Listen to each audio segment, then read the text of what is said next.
Pernah melihat Sai Baba, Bu? Belum? Baik, kita lihat sebentar siapa Sai Baba ya.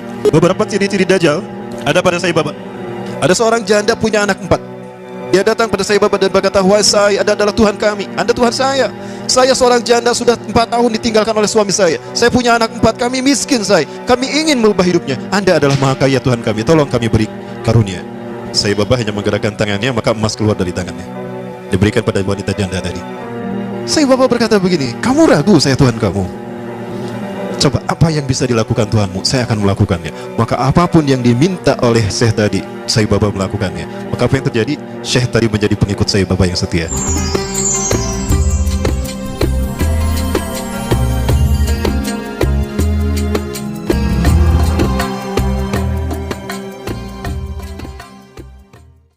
Maka jika ada manusia-manusia yang luar biasa di antara kita, itu adalah mereka yang dibentuk oleh Dajjal. Contohnya siapa? David Copperfield, David Mindfreak, siapa lagi? Para The Master ya. Jangan salah perusahaan. Ada juga Rael juga sama. Dia seseorang yang tadinya tidak tahu apa-apa, sesuatu yang orang menganggap biasa, tiba-tiba dia menjadi seseorang yang luar biasa, supernatural, luar biasa. Itu juga sama. Termasuk juga Sai Baba. Pernah melihat Sai Baba, Bu? Belum? Baik, kita lihat sebentar siapa Sai Baba ya. Beberapa ciri-ciri Dajjal ada pada Sai Baba.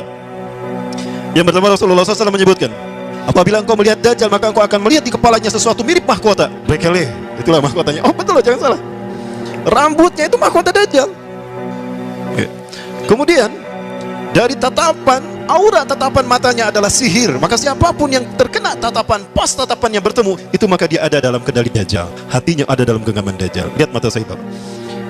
Dan Sai Baba selalu menggunakan pakaian yang digunakan oleh Nabi Isa, kata Rasulullah nanti. 3 warna, serupan warna merah, orange, kuning, dan putih. Sai Baba selalu menggunakan itu. Para pengikut Sai Baba banyak tersebar seluruh dunia. Terbesar kalau di Indonesia ada di Magelang, Jakarta, Surabaya. Para pengikut Sai Baba disebutnya Defuti. Pemimpin Defuti Indonesia, pengikut Sai Baba adalah pemimpinnya Anand Krishna. Pernah mendengar Anand Krishna ya? Masih hidup Anand Krishna? Anand Krishna ini adalah pemimpin pengikut Sai Baba. 20 ciri-ciri Dajjal ada pada Sai Baba. Nah kemudian ada pesawat di Venezuela ketika take off, baru 2000 atau 3000 kakian, itu terjadi turbulensi. Ya, pilotnya sudah pasrah saat itu. Kopilotnya keluar dan berkata, "Siapa di antara kalian yang menjadi pengikut Sai Baba?" Ternyata pramugarinya, "Saya." "Cepat berdoa untuk Sai Baba, minta kepadanya agar dia menolong kita." Maka dia kemudian masuk ke ruangan tertentu, dia berdoa kepada Sai Baba. Entah gimana doanya. Maka seketika itu pula turbulensi hilang dan pesawat itu normal kembali dan bisa mendarat di tempat tujuan, landing dalam keadaan aman. Nah ini Sai Baba. Berikutnya juga, ya, masih terkait Sai Baba. Ada seorang janda punya anak 4. Dia datang pada Sai Baba dan berkata, "Wahai Sai, Anda adalah Tuhan kami, Anda Tuhan saya. Saya seorang janda sudah 4 tahun ditinggalkan oleh suami saya. Saya punya anak 4, kami miskin Sai. Kami ingin merubah hidupnya. Anda adalah Maha Kaya Tuhan kami, tolong kami beri karunia." Sai Baba hanya menggerakkan tangannya, maka emas keluar dari tangannya, diberikan pada wanita janda tadi. Ada seorang syekh dari Arab ingin menghujah Sai Baba. Ingat Rasulullah pernah berkata, ketika kalian melihat Dajjal, lari menjauhinya. Jangan kalian mendatanginya, karena sekuat apapun hujah kalian, jika kalian tidak yakin dengan keimanan kalian, kalian akan menjadi pengikutnya. Akan ada seseorang ketika Dajjal muncul, dia datang menghampiri Dajjal. Yahujja bihujjatihi, dia menghujah dengan kemampuan pikirnya. Fasara tabi'an lahu haqqa tabi'in. Ternyata dia menjadi pengikut Dajjal yang setia. Ini terjadi pada Sai Baba. Seorang syekh dari Arab Saudi, maaf dari Timur Tengah. Saya tidak sebut Arab Saudi ya, keceletot.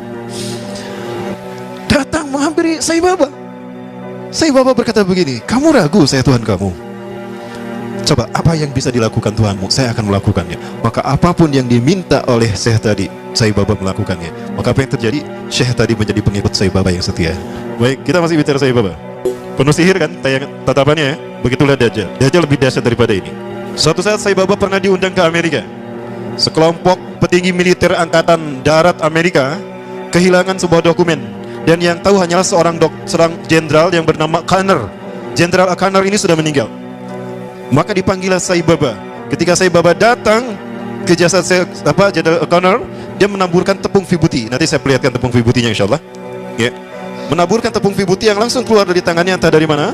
Maka dengan cara diusap, sebagaimana Nabi Isa AS membangunkan jasad yang sudah mati. Maka apa yang terjadi? Jenderal Al-Qadar bangun. Maka ditanya, di mana arsip itu? Oh, arsipnya di sana. Dia pergi, diantar pakai mobil, dibukakan arsipnya. Ketemu arsipnya. Itu jin yang masuk ke dalam tubuh Jenderal Al-Qadar. Kalau Nabi Musa AS menghidupkan yang sudah meninggal dalam kisah sapi betina Al-Baqarah, itu nyata betul-betul hidup. Di mana dipukul dengan sebagian dagingnya kan? Fadribuhu bi ba'diha. Pukul dengan sebagian dagingnya. Itu betul-betul hidup. Nah, dia pernah melakukan apa yang semacam hal itu ya. Jenderal Al-Qadar pun bangun. Kemudian ada hal yang menarik lagi terkait dengan Sai Baba. Saya coba perlihatkan tepung vibuti yang dia keluarkan, yang dengannya dia menyembuhkan orang yang buta, ya, menyembuhkan orang yang sudah membangunkan orang yang sudah mati. Tapi sekali lagi ini biiznillah. Dengan izin Allah, Allah mengizinkan kepadanya untuk melakukan itu sebagai sebuah istidraj. Apa istidraj? Rangsangan, ya. Apakah dia mau bertobat atau kembali kepada Allah Subhanahu wa taala? Sebelum ini muncul, ya ini agak lama. When Sai Baba removes his hand from the upturned pot, the vibhuti ash stops flowing. Seseorang berani menjual rumahnya, menjual mobilnya demi mendapatkan tepung vibuti walaupun hanya setitik saja.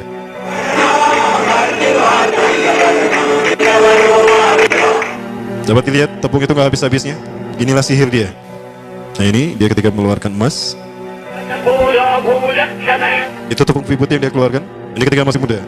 Rasulullah SAW menyebutkan Samiri atau Dajjal itu dia mandul, tidak suka kepada lawan jenis, dan dia tidak menikah. Termasuk Sai Baba juga sama. Dia ngejomblo seumur hidup. Ya, jadi sudah mati. Baik.